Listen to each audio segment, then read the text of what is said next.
Hello everyone, कैसे हो आप सभी लोग। उम्मीद है स्वस्थ और अच्छे होंगे। तो आज हम अपने नेक्स्ट वीडियो में 3 टॉपिक्स लेकर आए, जिसका टॉपिक्स के नाम है परिकल्पना, अभिगृहित, निदर्श यानी मॉडल। तो अभी तक हम अपना पहला चैप्टर ही लेकर चल रहे हैं, फिजिकल वर्ल्ड, जो कि क्लास 11th का एनसीईआरटी फिजिक्स का चैप्टर नंबर 1 है। तो बेसिकली इससे पहले प्रीवियस वीडियो में हमने इस जो चैप्टर है इसके बहुत सारे टॉपिकों पर चर्चा कर ली है। तो मैं आपको यही सलाह दूंगा, सर्वप्रथम वो वीडियो देखें, उसके बाद अगर ये वीडियो आप देखते हो तो आपके लिए समझने में आसानी होगी और बेस्ट तरीके से आप समझ सकते हो। देखिए, पहला चैप्टर पे पूरी 11th क्लास फिजिक्स है, उसका बेस है, तो इसको पढ़ना आपको बहुत ज़रूरी है। इस बेस के माध्यम से आप आगे आने वाले चैप्टर को बहुत ही अच्छी तरह से वाइड तरीके से आप उसको स्टडी कर सकते हैं। तो मैं आपको ये सलाह दूंगा कि पहले प्रीवियस वीडियो देखें, बाद में अगर ये वीडियो देखेंगे तो आपको बेस्ट तरीके से समझ में आ जाएगा। तो अभी आज हम जो 3 टॉपिक्स लेकर चल रहे हैं, परिकल्पना, अभिधारणा टॉपिक नंबर 1, टॉपिक नंबर 2 अभिगृहित और निदर्श, जिसको आप अगर निदर्श नहीं कह सकते हो तो इसको आप मॉडल भी कह सकते हो। देखिए, बेसिकली इन टॉपिक्स का क्या अर्थ है। देखिए, सर्वप्रथम तो आप ये समझिए कि जो मैथमेटिक्स है, जो कोई फिजिक्स, ये फिजिक्स है, ये इसमें जो आप जितने भी थ्योरी दे रहे हो, जितने भी आप कंसेप्ट दे रहे हो, इन सभी को आप प्रमाणित नहीं कर सकते हो। यानी हर कोई अगर थ्योरी अगर दी हुई है तो उसको हर थ्योरी को आप सिद्ध नहीं कर सकते हो, यानी उसको प्रमाणित नहीं कर सकते, उसको डिराइव्ड नहीं कर सकते हो। कुछ जो थ्योरीज होती हैं उनको आपको सत्य मान का चलता, चाहे सत्य वो नहीं हो, उनको मतलब आपको एक्सेप्ट करना पड़ता है। हम उनको स्वयं सिद्ध ही मानते हैं। और इन जो आप थ्योरी दी हुई है, जो स्वयं सिद्ध मानी हुई है, उन थ्योरी के माध्यम से हम फिर डिराइव्ड थ्योरीज बनाते हैं। तो सर्वप्रथम कुछ थ्योरीज होती है उनको तो हमें स्वयं सिद्ध मानना ही पड़ता है कि ये थ्योरी तो सिद्ध ही है। इसके बाद में अगर हम अलग घटनाओं के वर्णन है वो उन थ्योरीज के माध्यम से कर सकते हैं। देखिए, आपको एक एग्जांपल के माध्यम से आपको मैं समझाने की कोशिश करता हूँ, शायद आपको समझ में आ जाए, और मुझे पूरा विश्वास है कि आपको समझ में आ जाएगा। सर्वप्रथम आप न्यूटन है, सर आइजैक न्यूटन, उसके जो ग्रेविटेशनल फोर्स है आप उससे परिचित हैं। मान लीजिए आपको न्यूटन का जो ग्रेविटेशनल फोर्स है उसके बारे में कुछ नॉलेज नहीं है, आप कुछ नहीं है, भौतिकी में नहीं है, आपके लिए अब आप मतलब सीढ़ी के प्रथम कदम पर हो। तो समझिए कि अभी आपके लिए कुछ घटनाएं दे रहा हूँ और उस घटनाओं के लिए मैं आपको एक्सप्लेनेशन लेने की कोशिश कर रहा हूँ। देखो, सर आइजैक न्यूटन थे, उनसे पहले जो समय था उनमें जो सन थे उसके चारों ओर प्लैनेट गति कर रहे हैं, अभी भी कर रहा है, लेकिन मैं क्या कह रहा हूँ, और प्लैनेट के चारों ओर सैटेलाइट गति कर रहा है, यानी जो हमारा सैटेलाइट है वो चंद्रमा है, नेचुरल सैटेलाइट। उसी के ओर अगर किसी पृथ्वी को ऊपर की ओर फेंकते हो तो नीचे की ओर वो गति करती है, या फिर कोई जो लोलक होता है वो बार बार ऑसिलेटिंग मोशन करता है, यानी आवर्ती गति करता है। तो सर आइजैक न्यूटन से पहले इन घटनाओं, इन जो 4 घटनाएं हैं, जो बहुत सारी घटनाएं लेकिन हम 4 घटनाएं लेकर चले, इन घटनाओं के बारे में ऑब्जर्वेशंस लोगों को मालूम थे, और इन घटनाओं के बारे में लोगों ने कुछ एक्सपेरिमेंट भी किए थे, और इन घटनाओं के बारे में लोगों को कुछ डाटा भी मालूम थे, यानी ऑब्जर्वेशंस, प्रेडिक्शन मालूम थे, कुछ प्रयोग भी किए हुए थे और आंकड़े भी उपलब्ध थे चारों घटनाओं के बारे में, और सर आइजैक न्यूटन से पहले। लेकिन ये सब गतियाँ क्यों करते हैं इसके बारे में कोई नॉलेज नहीं थी। तो इसके लिए आप क्या करें, इस गति को एक्सप्लेनेशन लेने के लिए अलग सिद्धांत बनाएं, इस गति के लिए आप अलग सिद्धांत बनाएं, और इस गति के लिए अलग सिद्धांत बनाएं, और इस गति के लिए अलग सिद्धांत बनाएं। तो ये कमोबेश कम गुणात्मक होगा, यानी अगर हर घटना के लिए अलग अलग आप सिद्धांत दें तो वो सिद्धांत का कोई मतलब नहीं रह जाता, क्योंकि प्रकृति में बहुत सारी घटनाएं घटित हो रही है। अगर हर घटना के लिए अलग अलग सिद्धांत विकसित करें तो फिर चीज़ों को समझने में मुश्किल हो जाएगी। तो उस समय जो ये थे उसमें इन घटनाओं के बारे में ऑब्जर्वेशन, एक्सपेरिमेंट, डाटा उपलब्ध थे, लेकिन गति का क्या कारण है वो लोगों को मालूम नहीं था। तो सर आइजैक न्यूटन ने यह कहा था कि अगर हम ये परिकल्पना करें, यानी परिकल्पना मतलब अभी हम ये परिकल्पना करें कि हर एक पिंड यानी बॉडी, हर एक बॉडी किसी दूसरी बॉडी को जैसे ये ए है और यह बी है, तो हर एक बॉडी किसी दूसरी बॉडी को एक आकर्षण बल से खींच रही है, यानी बी है वो ए को आकर्षण बल से खींच रहा है और ए है वो बी को अपने आकर्षण बल से खींच रहा है। जो ए है वो बी को अपने आकर्षण बल से खींच रहा है, वही बी है वो ए को अपने आकर्षण बल से खींच रहा है, आकर्षण बल से खींच रहा है। तो अगर उन्होंने ये परिकल्पना दी कि अगर हम ये मान लें कि प्रत्येक पिंड हर दूसरे पिंड को अपने एक आकर्षण बल से अपनी ओर खींच रहा है, तो इन चारों घटनाओं की व्याख्या कर सकते हैं। और बेसिकली आप देख सकते हो कि इन चारों घटनाओं की व्याख्या है, और इस नियम को है जो नाम दिया गया वो है ग्रेविटेशनल फोर्स।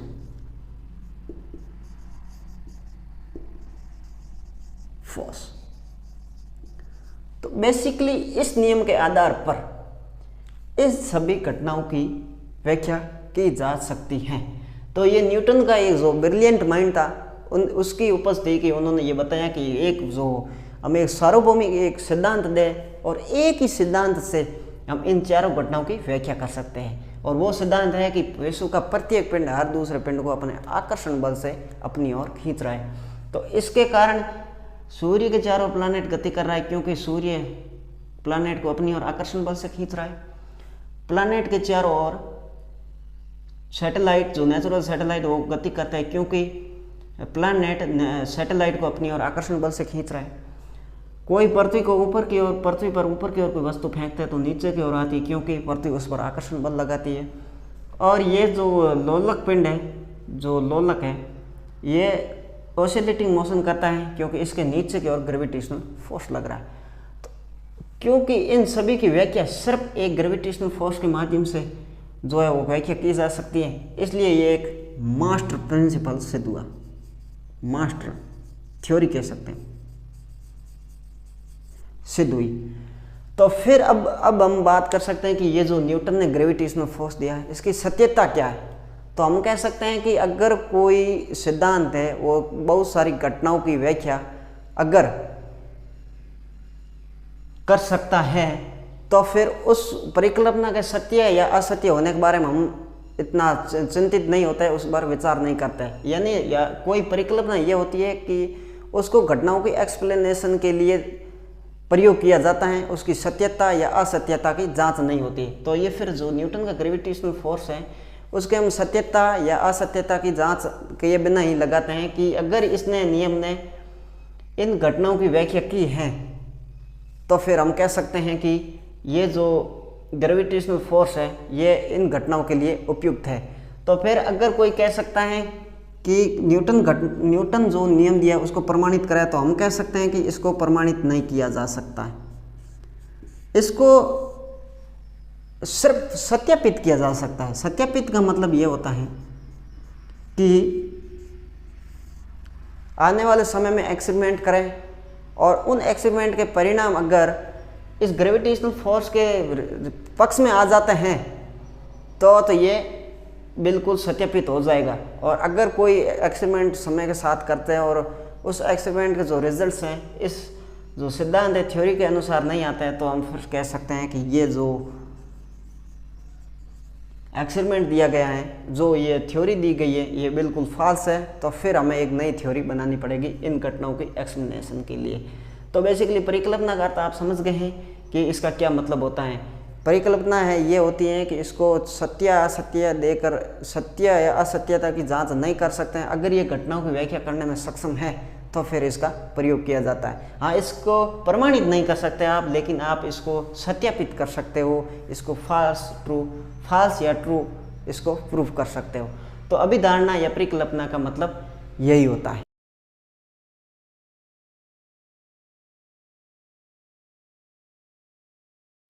तो अब हम अपने दूसरे टॉपिक अभिगृहित पर आते हैं। इसका क्या मतलब होता है?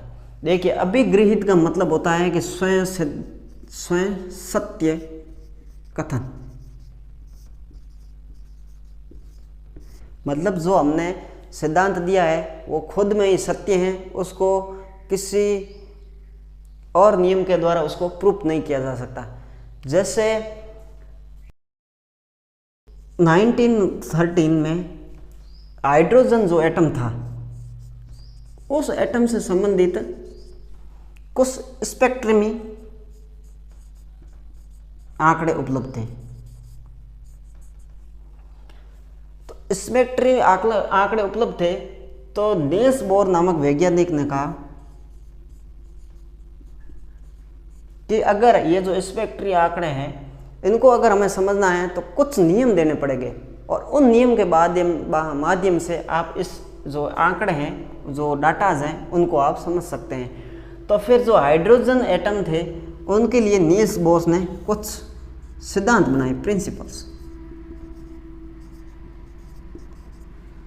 तो ये जो प्रिंसिपल्स है स्वयं सत्य कथन थे। स्वयं सत्य कथन का मतलब ये होता है कि इसको क्यों सत्य थे, क्योंकि जो ये प्रिंसिपल्स है, जो स्पेक्ट्रमी आंकड़े हैं, उनकी व्याख्या अच्छी तरह से कर सकता था। उस समय जो दूसरा कोई सिद्धांत था वो इन स्पेक्ट्रमी आंकड़ों का अच्छी तरह से एक्सप्लेनेशन नहीं कर पा रहा था। तो नील्स बोर ने कहा अगर हम ये प्रिंसिपल अपनाएं तो इन जो हाइड्रोजन एटम से संबंधित जितने भी स्पेक्ट्रमी आंकड़े हैं उनको एक्सप्लेन कर सकते हैं। तो फिर जो ये कथन है इसके हम सत्यता की जांच या असत्यता की जांच नहीं करते, इसको हम स्वयं सत्य मान लेते हैं। क्यों? क्योंकि ये जो प्रिंसिपल है वो इन जो आंकड़े हैं उनकी व्याख्या कर रहा है। तो अभिग्रहित का मतलब यही होता है कि जो जितने भी आंकड़े दिए हुए हैं अगर वो प्रिंसिपल उस आंकड़ों का अच्छी तरह से एक्सप्लेनेशन कर लेता है तो फिर हम उसको स्वयं सिद्ध कथन मान लेते हैं, उसको अभिग्रहित मान लेते हैं। तो हाइड्रोजन स्पेक्ट्रमी मामला में यह था कि नील्स बोर के द्वारा जो प्रिंसिपल्स दिए गए थे वो इन स्पेक्ट्रमी आंकड़ों का अच्छी तरह से एक्सप्लेनेशन कर रहा था। उस समय कोई दूसरा इस प्रकार कोई थ्योरी या प्रिंसिपल नहीं था जो इस हाइड्रोजन जो एटम है इसके जो डाटाज है उनके एक्सप्लेनेशन कर सके। तो फिर जो नील्स बोर के जो हाइड्रोजन से संबंधित जितने भी प्रिंसिपल हैं उसको स्वयं सत्य कथन मान लिया जाता है, यानी इस हाइड्रोजन एटम के लिए जो डाटा है इसको एक्सप्लेन करने के लिए ये प्रिंसिपल बेस्ट है। तो अभिग्रहित यही होता है। तो आपने समझ लिया कि अभिग्रहित क्या होता है और परिकल्पना क्या होती है। अभी हम समझते हैं कि निदर्श यानी मॉडल क्या होता है। देखिए मॉडल का मतलब ये होता है कि जैसे कोई एक्सपेरिमेंट किया आपने, जैसे अर्नेस्ट रदरफोर्ड ने जो सोने की पतली पन्नी लेकर उस पर जो एक्सपेरिमेंट किया है, उस एक्सपेरिमेंट को मैंने प्रीवियस वीडियो में समझा लिया। तो मैं आपको ये सलाह दूंगा पहले वो वीडियो देख लें, उसके बाद अगर ये वीडियो देखते हो तो आपको अच्छी तरह समझ में आ जाएगा। तो अर्नेस्ट रदरफोर्ड ने जो सोने की पतली पन्नी है उस पर अल्फा कणों की बौछार की। उस अल्फा कणों की बौछार से उन्होंने देखा और उनके ऑब्जर्वेशंस लिए।